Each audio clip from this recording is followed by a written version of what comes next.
Tu ne voudrais pas les laisser repartir sains et saufs, Kizaru?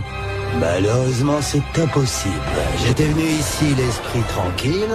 Je n'imaginais pas que les choses deviendraient aussi compliquées.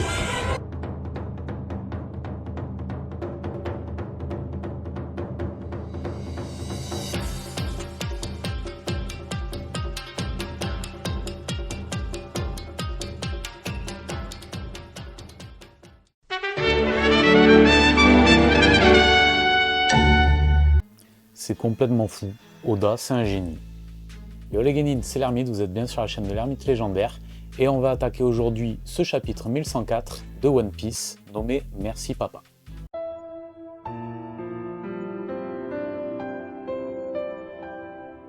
Donc déjà, on va parler de Oda, hein. C'est juste un putain de taré de génie. Le mec, en 13 pages, et je les ai comptées, hein, couverture comprise, arrive à nous faire passer plus d'informations que Dragon Ball Super sur le chapitre 101, donc ils sont sortis quasiment en même temps. Un chapitre qui compte lui 45 pages. 45 pages pour raconter quoi? Rien.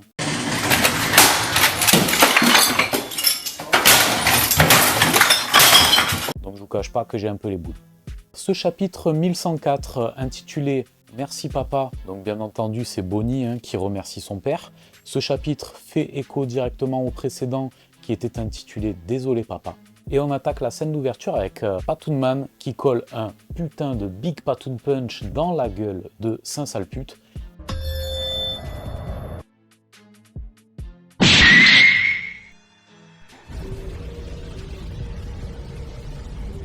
Et je vous cache pas que j'ai pas boudé mon plaisir. Hein. Ah oui, oui. Ça sent le taureau ici! Dans l'affaire, Saint-Salpute, il perd un bras, il est gravement touché, il se rétame comme Jaja, et ça c'est génial. Malheureusement, il a une putain de capacité de régénération ultra cheatée. Donc il se régénère à vitesse grand V, on voit son bras qui se reconstitue. Je sais pas si c'est son fluide, il a une capacité spéciale en tout cas, et c'est cheaté. Pendant ce temps, Kuma, lui, tient Bonnie dans ses bras, elle lui fait son petit laïus, oh mon petit papa, câlin, bon c'est mignon, merci papa, etc. et tout, mais Kuma est désormais immobile et vulnérable aux attaques de Saint-Salpute. Il en faut pas plus, l'autre enfoiré, il en profite, il veut l'achever, il comprend pas pourquoi Kuma est là d'ailleurs, et comment c'est possible. Parce que ce salopard, il a bel et bien appuyé sur le bouton d'autodestruction. Et oui.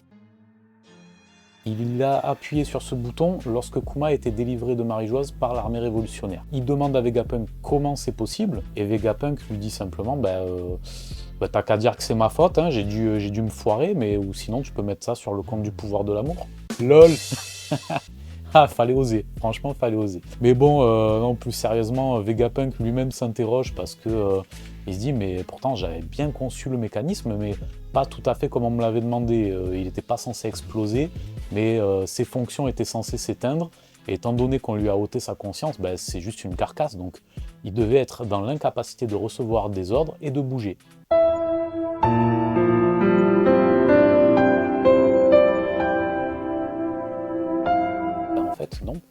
Non, non, il en a été capable, on ne sait pas pourquoi ni comment, mais ça a été le cas. Et Vegapunk évoque une capacité spéciale, il se dit mais ce serait quand même pas... c'est vrai que les boucaniers, en plus de leur corps très robuste, ils avaient une capacité spéciale. Est-ce que ça pourrait être ça? Après tout, ton peuple a 3 petits points. Mais enfoiré Oda. Ton peuple quoi? Accouche, putain. Arrête de nous tenir comme ça là, putain, il est fort ce mec, il est fort. On revient à Saint-Salpute qui veut donc achever Kuma, mais cette fois que nenniette. La jambe noire rentre dans la danse et détourne l'attaque. Ouha pour la jambe noire. S'ensuit un magnifique enchaînement tout à fait du général Franky Vincent, qui met un magnifique Radical Beam dans la carcasse de Saint-Salpute. En lui chantant un magnifique « Tu veux mon zizi? Oui, oui, oui, oui. » Tu veux mon zizi? Oui, oui, oui, oui. Je vais te le donner, oui, oui, oui, oui. Donc voilà, je suis en craquage, mais bon. Malheureusement, Saint-Salpute se régénère une fois encore. Mais on a l'amiral Kizaru qui est pas loin et qui observe et qui dit « Ah, ils ont bien évolué les petits, hein. Bon, je vais aller tester tout ça et je vais aller les mettre à l'épreuve. » Et pendant ce temps, on a un Vegapunk qui lui rétorque « Tu es un homme triste, Kizaru. Tu n'as donc pas de cœur? Et Kizaru, là, je pense que personne n'était prêt, qu'il lui dit simplement ouais, j'aurais dû mettre des lunettes plus foncées, je risque de me ridiculiser.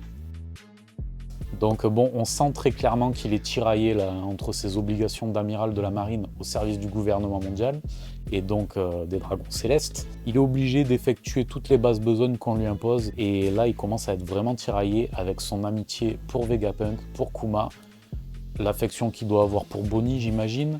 Il a même été obligé d'attaquer Sentomaru. Il est également tiraillé par l'admiration qu'il commence à ressentir pour les Mugiwara, et notamment Luffy. Peut-être une volte-face au prochain chapitre de Kizaru, hein, ou un sacrifice en tout cas de l'amiral. Donc toujours est-il que ce chapitre va se clôturer sur un gros cliffhanger.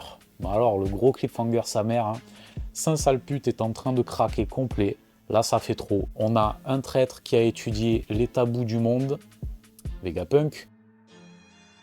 On a Kuma qui est l'héritier d'une lignée, les boucaniers, qui aurait dû être éteinte. Et on a un pirate, Luffy au chapeau de paille, qui a éveillé les pouvoirs d'un ancien dieu, Nika. Ça fait trop, et il décide de déclencher quoi?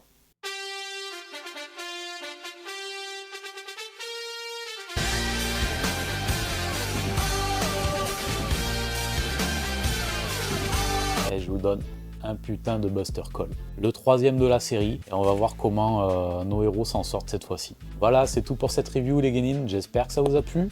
N'hésitez pas, mettez les petits pouces en l'air, abonnez-vous, partagez, likez pour soutenir la chaîne, moi ça m'aide énormément, que ce soit pour le référencement ou pour faire prospérer la chaîne, et vous proposer toujours plus de contenu. Allez, à la prochaine, ciao.